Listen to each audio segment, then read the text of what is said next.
السلام علیکم۔ تو آج ہم اردو ناول کے متعلق اہم ترین معروضی سوالات پڑھیں گے۔ ناول کس زبان کا لفظ ہے؟ اطالوی زبان کا۔ ناول کے کیا معنی ہیں؟ نیا، انوکھا یا طویل افسانہ؟ ناول کس صنف کی ترقی یافتہ شکل ہے؟ داستان کی۔ ناول کی بنیاد کس چیز پر ہوتی ہے؟ حقیقت اور فطرت پر۔ ناول کی کون کون سی اقسام ہیں؟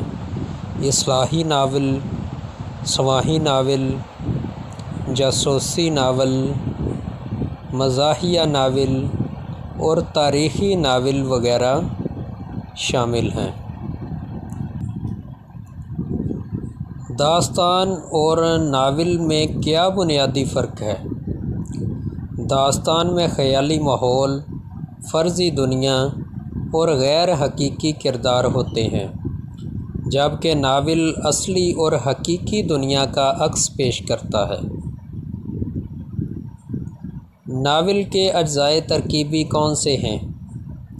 پلاٹ، کردار، منظر نگاری، مکالمہ اور انداز فکر شامل ہیں۔ ناول کا بنیادی خاکہ تیار کرنا کہلاتا ہے۔ پلاٹ: ناول میں کس کو ریڑھ کی ہڈی کی حیثیت حاصل ہے؟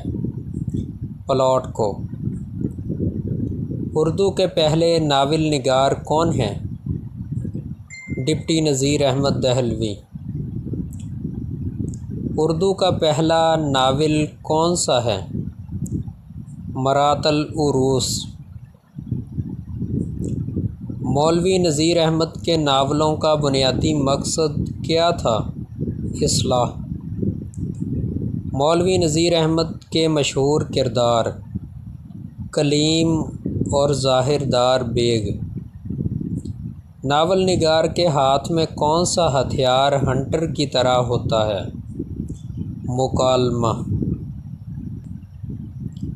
ڈاکٹر احسن فاروقی نذیر احمد کی بجائے کس کو اردو کا پہلا باقاعدہ ناول نگار تسلیم کرتے ہیں؟ رتن ناز سرشار کو۔ رتن ناز سرشار کا مشہور کردار کھوجی ہے۔